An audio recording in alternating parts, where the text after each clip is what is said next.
सममिति का केंद्र यानी centre of symmetry. Centre of symmetry के बारे में हम लोग खूब सारी बातें कर चुके हैं, बस हम लोग क्लास नोट्स में इसका छोटा सा रिवीजन करेंगे। ठीक, सेंटर ऑफ सिमेट्री को हमने COS कहा था शॉर्ट में, और ये क्या होता है, ये किसी भी मॉलिक्यूल के अंदर वो पॉइंट होता है, वो सेंटर होता है जहाँ से आप अपोजिट डायरेक्शन में अगर सेम डिस्टेंस तक जाते हैं तो आपको सेम इन्वायरमेंट मिलता है। यानी अगर हम सेंटर ऑफ सिमेट्री को देखें तो वह काल्पनिक बिंदु जिससे समान दूरी पर एक दूसरे के विपरीत दिशा में समान समूह उपस्थित हो, सममिति का केंद्र कहलाता है। तो सममिति का केंद्र क्या है? वह काल्पनिक बिंदु जिससे समान दूरी पर एक दूसरे के विपरीत दिशा में समान समूह उपस्थित हो, सममिति का केंद्र कहलाता है।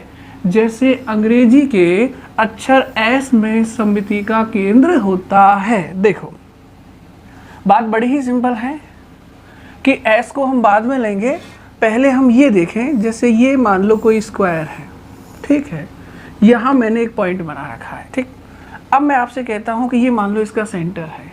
अगर मैं सेंटर से कुछ डिस्टेंस जो है वो राइट में चलता हूँ, ठीक है, तो मुझे इस तरह से एक लाइन मिलती है। अगर मैं सेंटर से लेफ्ट में इतनी ही डिस्टेंस चलूँ और ऐसी ही लाइन मिले तो मैं कहूँगा कि इस सेंटर के इस पॉइंट के दोनों तरफ सेम डिस्टेंस पर सेम इन्वायरमेंट है। जब मैं सेंटर से ऊपर की तरफ कुछ डिस्टेंस चलता हूँ, मुझे एक लाइन मिलती है।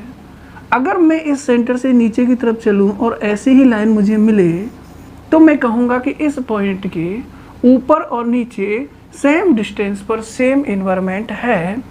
अगर मैं इस तरफ चलूँ और मुझे इस तरह से मिल रहा है कि नहीं मिल रहा है, तो अगर मैं अपोजिट इतनी ही डिस्टेंस पर चलूँ और मुझे ऐसा ही माहौल मिल जाए तो मैं क्या कहूँगा कि भाई इस पॉइंट के इधर और इधर सेम डिस्टेंस पर सेम इन्वायरमेंट है। यानी यही पॉइंट अब मेरे लिए सेंटर ऑफ सिमेट्री हो जाता है, क्योंकि सममिति का केंद्र वो केंद्र होता है जहाँ से समान दूरी पर विपरीत दिशा में चलने पर समान समूह या एक जैसा वातावरण आपको दिखाई देता हो। जैसे अब अंग्रेजी के लेटर S की बात हम लोग कर लेते हैं।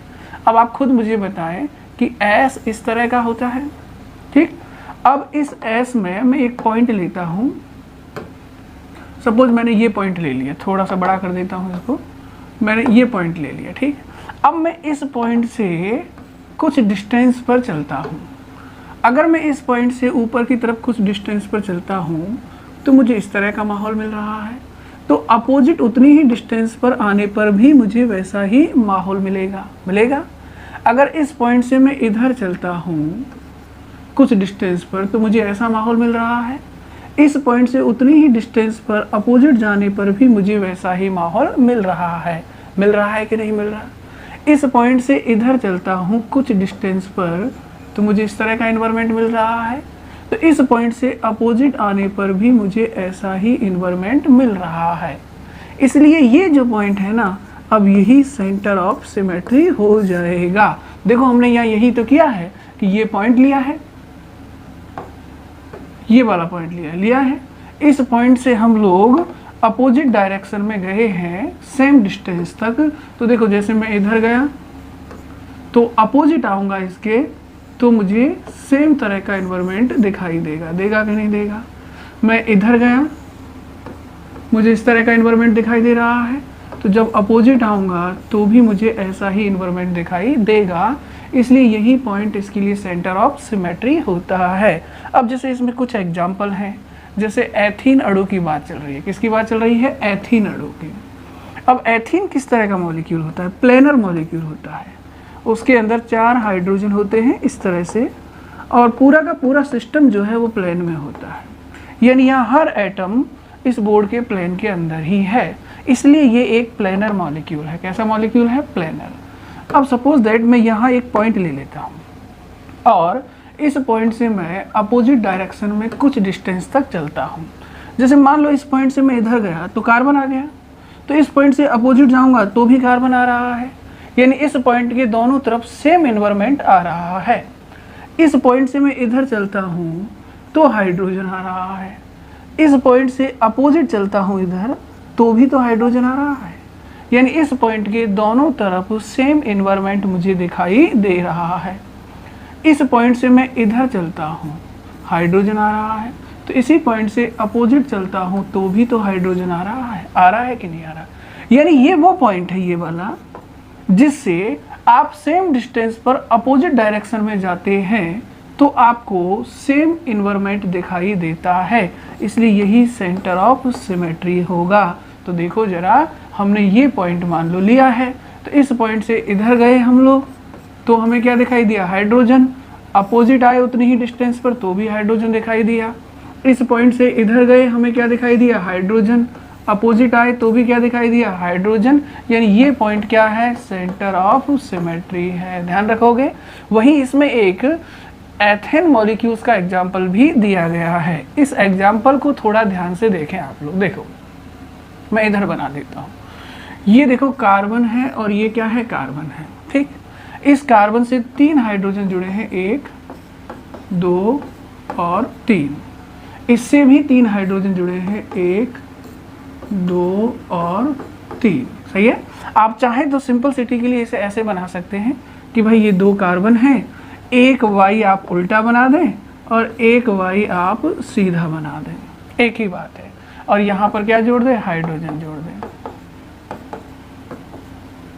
सही है। तो ये क्या है, CH3 और ये क्या है, CH3। और आप तो जानते हैं कि CH3 को क्या कहते हैं, एथेन कहते हैं, ठीक। अब मुझे देखना है कि क्या इसके अंदर सेंटर ऑफ सिमेट्री होगा, तो मैं इसके बीचों बीच में एक पॉइंट ले लेता हूँ, ये वाला, ठीक। अब इस पॉइंट से मैं क्या करूँगा, अपोजिट डायरेक्शन में सेम डिस्टेंस तक जाऊँगा और देखूँगा क्या एक जैसा एनवायरनमेंट या एक जैसे ग्रुप आते हैं या नहीं आते। तो ज़रा देखो, आप सोचो, ये सारी बातें हम लोग कर चुके हैं, बस रिपीट कर रहे हैं, ठीक। तो देखो मैं इस पॉइंट से इधर आऊँ, क्या मिला मुझे, H। तो इस पॉइंट से अपोजिट जाऊंगा तो भी क्या मिल रहा है, H। यानी इस पॉइंट के ऊपर और नीचे सेम एनवायरनमेंट मुझे दिखाई दे रहा है कि नहीं दे रहा। अब देखो मैं इस पॉइंट से यहाँ आया तो मुझे क्या मिल रहा है, H। इस पॉइंट से मैं इधर जाता हूँ अपोजिट डायरेक्शन में तो भी मुझे क्या मिलेगा, तो भी मुझे H दिखाई देगा कि नहीं देगा, ठीक। इस पॉइंट से मैं इधर जाता हूँ तो मुझे क्या मिल रहा है, H। इस पॉइंट से इधर जाऊंगा तो भी मुझे क्या मिल रहा है, H। यानी ये वो पॉइंट है जिसके हर तरफ सेम डिस्टेंस पर सेम एनवायरनमेंट मिल रहा है, इसलिए यही सेंटर ऑफ सिमेट्री होगा। क्या होगा, COS होगा। ध्यान रखोगे इस बात को। तो ये चीज़ आपको अच्छे से समझनी है और ध्यान रखनी है कि सेंटर ऑफ सिमेट्री आखिर क्या होता है। तो जैसे देखो इसमें यही तो बताया है कि भाई ये कार्बन है, ये कार्बन है, ये बॉन्ड है। यहाँ हमने एक पॉइंट ले लिया है, इस पॉइंट से इधर गए तो हमें H मिल गया, इधर गए तो भी हमें H मिल गया। इस पॉइंट से इधर आए तो हमें H मिल गया, इस पॉइंट से इधर आए अपोजिट तो भी हमें H मिल गया। इस पॉइंट से इधर गए तो H मिला, अपोजिट उतनी ही डिस्टेंस पर गए तो H मिला। इसका मतलब ये पॉइंट क्या है, ये पॉइंट सेंटर ऑफ सिमेट्री है। ध्यान रखेंगे इस बात को। और भी एग्जांपल ले सकते हैं, जैसे कोई ऑक्टाहाइड्रल मॉलिक्यूल है, ठीक। अब इस ऑक्टाहाइड्रल मॉलिक्यूल में यहाँ से जहाँ M लिखा हुआ है यहाँ सेंटर मानो और ऊपर की तरफ जाओ X आएगा, तो फिर इससे नीचे उतनी ही डिस्टेंस पर X ही आना चाहिए, आ रहा है, ठीक। इधर जाओ क्या आएगा, X आएगा, तो फिर अपोजिट भी क्या आना चाहिए, X आ रहा है। इधर आओ क्या आ रहा है, X, तो फिर इसके अपोजिट भी क्या आना चाहिए, X आ रहा है। इसलिए यही पॉइंट अब इसके लिए क्या हो जाएगा, सेंटर ऑफ सिमेट्री हो जाएगा। बेंजीन में देखो, बेंजीन में मान लो ये पॉइंट ले लिया, इस पॉइंट से इधर गए और इधर गए, सेम एनवायरनमेंट आ रहा है। इस पॉइंट से इधर गए और अपोजिट गए, सेम एनवायरनमेंट आ रहा है। इस पॉइंट से इधर गए और अपोजिट गए, सेम एनवायरनमेंट आ रहा है। इसलिए ये जो पॉइंट है ना, यही सेंटर ऑफ सिमेट्री होगा। तो बड़ा आसान है सेंटर ऑफ सिमेट्री देखना। सेंटर ऑफ सिमेट्री से मतलब क्या होता है सेंटर ऑफ सिमेट्री से मतलब होता है कि वो सेंटर जहां से सेम डिस्टेंस पर यानी समान दूरी पर विपरीत दिशा में चलने पर समान समूह या समान वातावरण आपको दिखाई दे तो वही पॉइंट सेंटर ऑफ सिमेट्री कहलाता है। ठीक है, अब देखो जैसे यहाँ पर एक छोटा सा हमने क्वेश्चन लिया है, अणुसूत्र CABED में कौन सा सममिति का तल उपस्थित होगा, तत्व उपस्थित होगा। यानी हमें मॉलिक्यूलर फॉर्मूला है CABED, इस मॉलिक्यूलर फॉर्मूले को चेक करना है और ये बताना है कि इसमें कौन सा सिमेट्री का एलिमेंट उपस्थित होगा और कौन सा सिमेट्री का एलिमेंट उपस्थित नहीं होगा। बेसिकली हम लोग 3 ही सिमेट्री के एलिमेंट चेक करेंगे। पहला कौन सा है, पहला हम देखेंगे मान लो सेंटर ऑफ सिमेट्री, फिर हम देख लेंगे प्लेन ऑफ सिमेट्री और फिर हम देख लेंगे एक्सिस ऑफ सिमेट्री। ये 3 हम सिमेट्री के एलिमेंट चेक करने वाले हैं। तो सबसे पहले ये बताओ कार्बन से 4 सेम ग्रुप जुड़े हैं या डिफरेंट, और अगर कार्बन से डिफरेंट ग्रुप जुड़े हुए हों तो ऐसे कार्बन को कायरल कार्बन कहते हैं, है ना। अगर किसी कार्बन से 4 डिफरेंट ग्रुप जुड़े हुए हों तो उस कार्बन को कायरल कार्बन कहते हैं। 4 ग्रुप हैं तो डेफिनेटली ये टेट्राहाइडल होगा और टेट्राहाइडल बनाना आपको अच्छे से आता ही है। ठीक है, तो यहाँ आप A जोड़ दें, यहाँ आप B जोड़ दें, यहाँ आप E जोड़ दें और यहाँ D जोड़ दें। ठीक, अब सोच करके बताओ इस जियोमेट्री के अंदर क्या आप प्लेन लगा सकते हैं, इसे किसी प्लेन से 2 इक्वल हाफ में बांटा जा सकता है। तो मैं आपको पहले ही बता चुका हूं कि जब भी कार्बन से 4 डिफरेंट ग्रुप जुड़े हुए हों आप उसमें कभी भी प्लेन नहीं लगा सकते, उसके अंदर प्लेन ऑफ सिमेट्री नहीं होता। ठीक है, तो इसके अंदर POS नहीं होगा। अब बात करें सेंटर ऑफ सिमेट्री की, तो क्या इसके अंदर सेंटर ऑफ सिमेट्री होगा।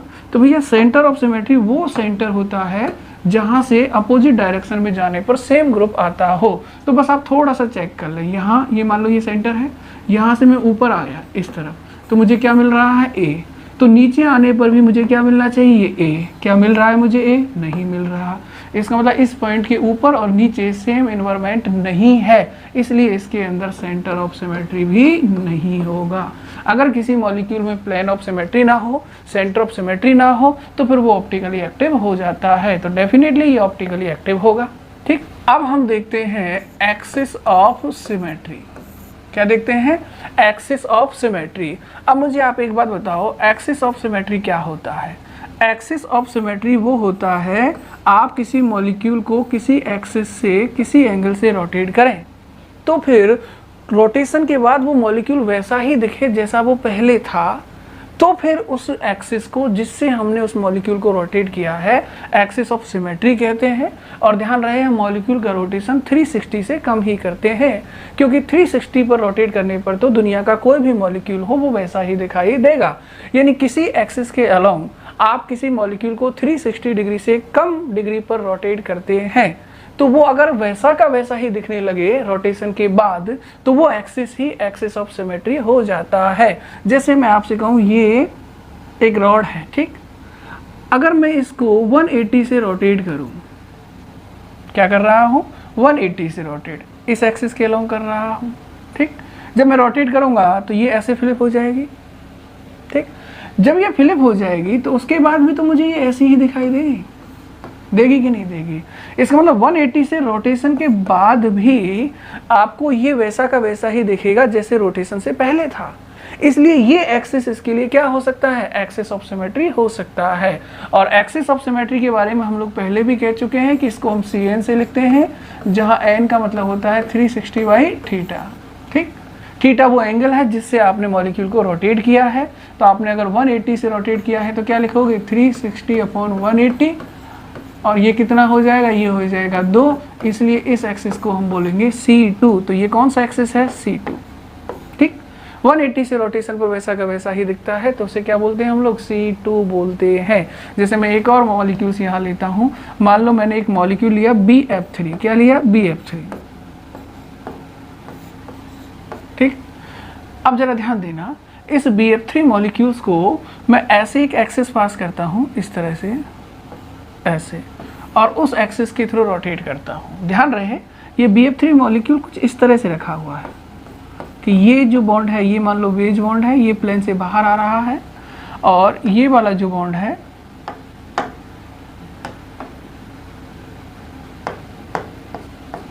ये डैश बॉन्ड है, कौन सा बॉन्ड है, डैश बॉन्ड, ठीक,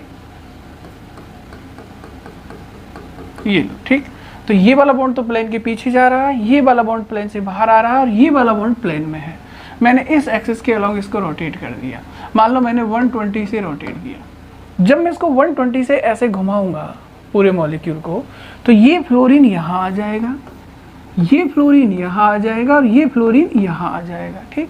लेकिन आप जरा नोट करो, इसको 120 से रोटेट करने के बाद क्या इस मॉलिक्यूल का लुक बदल जाएगा? देखो, आपने जैसे रोटेशन किया, ये वाला फ्लोरीन उठ करके कहाँ आ जाएगा, यहाँ, तो ये मुझे यहाँ दिखेगा, ठीक। ये वाला जो फ्लोरीन है ये उठ करके कहाँ आ जाएगा, यहाँ आ जाएगा, ठीक। तो ये मुझे यहाँ दिखेगा। और ये वाला जो फ्लोरीन है ये उठ करके कहाँ आ जाएगा, यहाँ, तो ये मुझे यहाँ दिखेगा, सही है। लेकिन आप गौर करो, रोटेशन से पहले भी ये ऐसे ही दिख रहा था, रोटेशन के बाद भी ये ऐसा ही दिखेगा। डेफिनेटली ये आउट ऑफ प्लेन वाला बॉन्ड होगा, जिसे हम लोग वेज बॉन्ड कह सकते हैं, और ये डैश बॉन्ड होगा। होगा कि नहीं होगा? इसका मतलब 120 से रोटेशन के बाद भी मॉलिक्यूल का लुक वही है, वो वैसा ही दिख रहा है जैसे पहले था। इसलिए यही इसके लिए एक्सिस ऑफ क्या होता है, सिमेट्री होता है। ये बातें हम कर चुके हैं। अब आप जरा मुझे बताएं, एक्सिस ऑफ सिमेट्री को CN से लिखते हैं और CN को लिखते हैं हम 360/θ। अभी थीटा कितना है, 120। तो 120 से रोटेशन किया है तो 360/120 करोगे तो ये क्या हो जाएगा, C3। तो इस एक्सिस को अब हम नाम देंगे C3। क्या नाम देंगे, C3। तो एक्सिस C2, C3, C4 हो सकते हैं और वो डिसाइड करेंगे कि हमने कितने एंगल से रोटेट किया है। 180 से रोटेट किया है तो फिर एक्सिस को क्या नाम देना है, C2। और अगर 120 से रोटेशन पर सेम संरचना, ये सेम ओरिएंटेशन आपको दिखाई दे जाता है तो फिर उसे आप कहेंगे C3 कहेंगे, ठीक। पर हम लोग तो बात इसके बारे में कर रहे हैं, क्या इस मॉलिक्यूल के अंदर प्लेन ऑफ सिमेट्री है? तो आपको पता है कि कार्बन से 4 डिफरेंट ग्रुप जुड़े हुए हैं, तो कभी भी प्लेन ऑफ सिमेट्री नहीं होगा। सेंटर ऑफ सिमेट्री हम लोग चेक कर ही चुके हैं। अब हम एक्सिस ऑफ सिमेट्री देख लेते हैं। देखो जरा, इधर ध्यान देना आप लोग, मैं इसको वापस से यहाँ बना रहा हूँ। ये कार्बन है, इस कार्बन से 4 ग्रुप जुड़े हुए हैं, B, ये वाला E और ये वाला D। कुछ ऐसे ही जोड़ा था हमने, हाँ, ठीक। अब देखो जरा, अब मैं एक एक्सिस पास करता हूँ यहाँ से इस बॉन्ड के अलावा, कर सकता हूँ, और फिर इसको रोटेट करता हूँ, ठीक। जब मैं इसको रोटेट करूँगा, मान लो मैं इसको 120 से रोटेट कर देता हूँ, तो मैं इसको ऐसे रोटेट करूँगा तो ये A तो एक्सिस में ही आ गया है, कोई दिक्कत नहीं है। ये तीनों ग्रुप रोटेट होंगे। जब ये तीनों ग्रुप रोटेट होंगे तो E कहाँ पहुँच जाएगा, B की जगह पर, और B कहाँ पहुँच जाएगा, D की जगह पर, और D कहाँ पहुँच जाएगा, E की जगह पर। तो देखो जरा, रोटेशन के बाद आपको ये कैसा दिखेगा, C, ये है C, और C से कौन जुड़ा है, A, तो A तो अपनी ही जगह पर रहेगा क्योंकि इसी को पकड़ के तो रोटेट किया है हमने, ठीक। बदले कौन है, ये वाले ग्रुप। तो ये E आपको कहाँ दिखाई देगा, ये E मुझे B की जगह पर दिखाई देगा, सही है। ये B मुझे कहाँ दिखाई देगा, ये B मुझे रोटेशन के बाद D की जगह पर दिखाई देगा, यानी ये मुझे यहाँ दिखाई देगा। और ये D रोटेशन के बाद E की जगह पर दिखाई देगा, तो यहाँ मुझे दिखाई देगा D। अब आप कंपेयर करो, रोटेशन से पहले और रोटेशन के बाद की स्थिति सेम है क्या? देखो, जब मैंने इसको 120 से रोटेट कर दिया है तो ये B घूम करके कहाँ आ गया, यहाँ। ये D घूम करके कहाँ आ गया, यहाँ। और ये E घूम करके कहाँ आ गया, यहाँ। जब मैं इन दोनों मॉलिक्यूल को देखूंगा तो देखो, इस तरफ क्या है, B, इस तरफ क्या है, E। डैश बॉन्ड पे कौन है, D, और अभी डैश बॉन्ड पे कौन है, B। वेज बॉन्ड पे कौन है, E, और अभी वेज बॉन्ड पे कौन है, D। तो क्या रोटेशन के बाद ये मॉलिक्यूल वैसा ही दिख रहा है जैसा पहले था? नहीं था। इसका मतलब ये वाला एक्सिस ऑफ सिमेट्री नहीं है। वैसे एक चीज़ याद रखना कि जब कार्बन से 4 डिफरेंट ग्रुप जुड़ जाए ना, तो उसके अंदर कोई भी सिमेट्री का एलिमेंट आपको दिखाई नहीं देगा अगर मॉलिक्यूल में एक ही कायरल कार्बन है तो, ठीक। तो जरा ध्यान दें आप लोग, हमने इसमें देखा है कि भैया क्या इसमें प्लेन ऑफ सिमेट्री है, तो प्लेन ऑफ सिमेट्री तो समझ गए ना कि बिल्कुल नहीं होगा, क्योंकि आप जब भी प्लेन लगाते हैं ऐसे ही लगाया करें। यहाँ कार्बन लिख दें, 2 बॉन्ड प्लेन में आ जाएंगे, ये आ जाएगा और ये आ जाएगा, तो इनके तो इक्वल हाफ हो जाएंगे। लेकिन वेज बॉन्ड पे कौन जाएगा, E, और डैश बॉन्ड पे कौन जाएगा, डी, तो बाहर वाले हिस्से को ई मिलेगा और पीछे वाले को डी, इसका मतलब इक्वल हाफ नहीं होंगे। तो क्या प्लेन ऑफ सिमेट्री होगा, नहीं, एब्सेंट है। क्या इसके अंदर सेंटर ऑफ सिमेट्री होगा, एब्सेंट। अभी हमने सेंटर ऑफ सिमेट्री चेक किया था, ऊपर जाते हैं तो ए, मगर नीचे जाने पर ए नहीं मिलेगा, ठीक है, तो सेंटर ऑफ सिमेट्री भी नहीं है और एक्सिस ऑफ सिमेट्री भी इसके अंदर नहीं होता। इसका मतलब इसके अंदर कोई भी सिमेट्री का एलिमेंट नहीं है। याद करो, हमने बताया पिछले लेक्चर में, जब कोई भी सिमेट्री का एलिमेंट ना हो तो मॉलिक्यूल कैसा हो जाता है, एसिमेट्रिक हो जाता है। और आप जानते हैं कि एसिमेट्रिक मॉलिक्यूल असममित अणु ही ऑप्टिकली एक्टिविटी शो करता है, इसलिए ये ऑप्टिकली एक्टिव होगा, है ना। लेकिन ये बात आप डैम श्योर तब कहेंगे जब आपको मॉलिक्यूल में केवल एक ही कायरल दिखाई दे।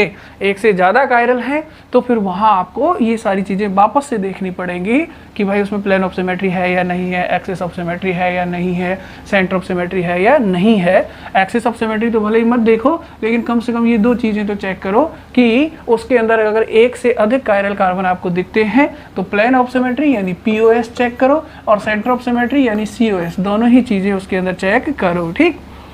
यदि किसी अणु में उपरोक्त सभी सममिति का तत्व मौजूद ना हो, ठीक, यदि किसी अणु में उपरोक्त सभी सममिति के तत्व मौजूद ना हो तो अणु कैसा होता है, असममित होता है, एसिमेट्रिक हो जाता है, और ऐसे अणु प्रकाशिक समाव्यवता प्रदर्शित करते हैं। तो आपको तो पता ही है कि एसिमेट्रिक मॉलिक्यूल ऑप्टिकली एक्टिव होता है अगर उसके अंदर कोई भी सममिति का तत्व उपस्थित नहीं है। तो प्राय ऐसे अणु जिनमें कार्बन परमाणु से 4 भिन्न भिन्न परमाणु या समूह जुड़े हों असममित होते हैं तथा प्रकाशिक समाव्यवता दर्शाते हैं। ये बात हम कर ही चुके हैं कि जब कार्बन से 4 डिफरेंट ग्रुप जुड़े हों, अभी अभी ये ऐसा ही तो एग्जाम्पल था, तो उसमें कोई भी सिमेट्री का एलिमेंट नहीं होता, वो अणु असममित होता है, एसिमेट्रिक होता है और ऑप्टिकल एक्टिविटी शो करता है। ऐसा कार्बन जिससे 4 भिन्न भिन्न परमाणु या समूह जुड़े हों कैरल कार्बन कहलाता है तथा क्रेल कार्बन युक्त अणु क्रेल अणु कहलाता है। किसी अणु में क्रेल कार्बन की उपस्थिति के कारण प्रकाशिक समाव्यवता उत्पन्न होती है, अतः क्रेल कार्बन को त्रिविम जन केंद्र स्टीरियो सेंटर या स्टीरियोजेनिक सेंटर भी कहते हैं। तो बताओ क्रेल कार्बन क्या है, ऐसा कार्बन जिससे 4 डिफरेंट ग्रुप जुड़े हुए हों, ए, बी, डी और ई। इससे जुड़े हुए चारों ग्रुप कैसे हैं, डिफरेंट, तो यही कार्बन हमारे लिए कायरल है। और कायरल कार्बन अगर किसी मॉलिक्यूल्स में है और वो भी एक, तो फिर वो हमेशा ऑप्टिकली एक्टिव होगा। ये चीज़ आपको याद रखनी है। ये बात हम पहले भी कर चुके हैं कि ऐसा कार्बन जिससे 4 डिफरेंट ग्रुप जुड़े हुए हों वो कायरल कार्बन होता है, और अगर किसी भी मॉलिक्यूल में एक कायरल कार्बन है तो डेफिनेटली उसमें कोई भी सिमेट्रिक एलिमेंट नहीं होगा और वो ऑप्टिकली एक्टिव होगा, ठीक है। और इस कायरल कार्बन की वजह से ऑप्टिकल एक्टिविटी आएगी, इसलिए इसे हम लोग स्टीरियोजेनिक सेंटर या त्रिविम जन केंद्र भी बोलते हैं। तो ये कायरल कार्बन स्टीरियोजेनिक सेंटर है, त्रिविम जन केंद्र है, ध्यान रखेंगे। क्रेल कार्बन युक्त असममित अणु प्राय अपने दर्पण प्रतिबिंब पर अध्यारोपित नहीं होते, बिल्कुल सही बात है, ठीक है। जिससे इनके 2 रूप बनते हैं, एक वो स्वयं और दूसरा उसका दर्पण प्रतिबिंब, बिल्कुल सही है। तो आपको पहले भी बता चुके हैं हम लोग कि अगर किसी मॉलिक्यूल में केवल एक ही कायरल कार्बन होता है तो वो कभी भी अपनी मिरर इमेज पर सुपर इम्पोज नहीं होता, उसकी 2 फॉर्म बनती है, एक वो खुद और दूसरा उसका दर्पण प्रतिबिंब। यदि एक रूप दक्षिण ध्रुवण घूर्णक होता है तो दूसरा वाम ध्रुवण घूर्णक होगा, ठीक है। जैसे यहाँ पर कुछ एग्जाम्पल दिए गए हैं, 2-ब्यूटेनॉल है और 2-ब्यूटेनॉल में ये वाला कार्बन कायरल है और ये कायरल है, तो जब इसका मिरर इमेज बनाओगे तो ऐसा दिखेगा। अगर मान लो ये इस तरह से रोटेट करता है तो मिरर में ये कैसा दिखेगा, अपोजिट दिखेगा, ठीक है। लैक्टिक अम्ल की बात करें, अब लैक्टिक अम्ल क्या होता है, यही होता है, ठीक। और ये लैक्टिक अम्ल है तो इसमें कार्बन से जुड़े हुए चारों ग्रुप देखो, OH, H, COOH और CH3। क्या ये कार्बन कायरल है, बिल्कुल ये कार्बन कायरल है। क्यों, क्योंकि इससे 4 डिफरेंट ग्रुप जुड़े हुए हैं। अगर एक ही कार्बन कायरल होता है तो उसमें ऑप्टिकल एक्टिविटी आती है। तो इस कार्बन को देखो, ये कायरल कार्बन है, इससे 4 डिफरेंट ग्रुप जुड़े हुए हैं, और अगर एक ही कायरल होता है तो फिर वो कंपाउंड अपनी मिरर इमेज पर सुपर इम्पोज नहीं होता।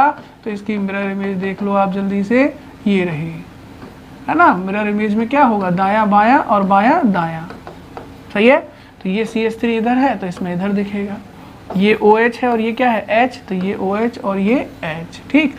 इसका रोटेशन अगर ऐसे है तो मिरर में कैसे दिखेगा, ऐसे। तो ये रोटेशन अगर क्लॉकवाइज है तो ये कैसा है, एंटी क्लॉकवाइज। तो ध्यान रखना इसके अंदर कायरल कार्बन है, और जिसके अंदर कायरल कार्बन केवल एक हो वो 100% ऑप्टिकल एक्टिव होगा, क्योंकि अगर वो खुद क्लॉकवाइज रोटेशन करेगा तो इमेज एंटी क्लॉकवाइज रोटेशन करेगी। ये रोटेशन कैसा है, ये रोटेशन ऐसा है, ऐसा मतलब क्लॉकवाइज। ये रोटेशन कैसा है, ये ऐसा है, ऐसा मतलब एंटी क्लॉकवाइज। सही है कि नहीं है? तो क्लॉकवाइज रोटेशन कर रहा है और mirror image anti clockwise rotation कर रही है, ठीक है। नेक्स्ट देखो ग्लिसरॉल एल्डिहाइड। ग्लिसरॉल एल्डिहाइड ये होता है, क्या इसमें कोई भी कार्बन कायरल है, तो बीच वाला कार्बन जो है वो कायरल है। देखो ये OH H 4 डिफरेंट ग्रुप जुड़े हुए हैं, तो बस इसको हमने टेट्राहेड्रली शो कर दिया है। मिरर में देखेंगे तो ये इस तरह से दिखाई देगा। ये बातें हम लोग पहले कर चुके हैं, ठीक है। अब आप खुद देखो कि अगर ये ऐसे रोटेशन कर रहा है तो मिरर में ये कैसे दिखेगा, ऐसे दिखेगा कि नहीं दिखेगा। इसका मतलब दोनों का रोटेशन अलग अलग है, इसका रोटेशन ऐसे है तो इसका रोटेशन ऐसे है कि नहीं है। तो इन जनरली आपको इतना सा याद रखना है कि अगर किसी मॉलिक्यूल में केवल एक ही कायरल कार्बन होता है, कितना कायरल हो, एक ही कायरल कार्बन होता है, तो वो ऑप्टिकल एक्टिविटी शो करता है। कायरल कार्बन वो कार्बन होता है जिससे 4 डिफरेंट ग्रुप जुड़े हुए होते हैं। ध्यान रखेंगे हम लोग इस बात को। तो आपको बस इतना ही ध्यान रखना है कि जब कार्बन से 4 डिफरेंट ग्रुप जुड़े हुए हों तो उसमें कोई, मान लो यहाँ A जुड़ा है, यहाँ B जुड़ा है, यहाँ D जुड़ा है और यहाँ E जुड़ा है, ठीक। तो उसमें कोई भी सिमेट्री का एलिमेंट नहीं होता, और जब कोई भी सिमेट्री का एलिमेंट नहीं होता तो मॉलिक्यूल जो होता है वो ऑप्टिकली एक्टिव होता है। कैसा होता है, ऑप्टिकली एक्टिव होता है, ठीक है।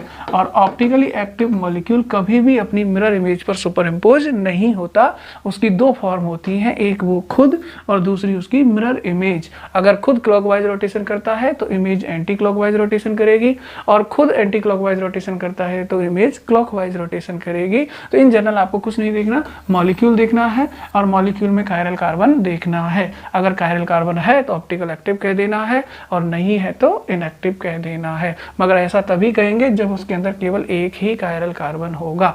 एक से ज़्यादा कायरल कार्बन होंगे तो फिर पूरा मॉलिक्यूल आपको बाकायदा चेक करना पड़ेगा, ठीक है, कि उसके अंदर प्लेन ऑफ सिमेट्री है या नहीं है, सेंटर ऑफ सिमेट्री है या नहीं, ऐसे पॉइंट्स आपको देखने पड़ेंगे, ठीक है।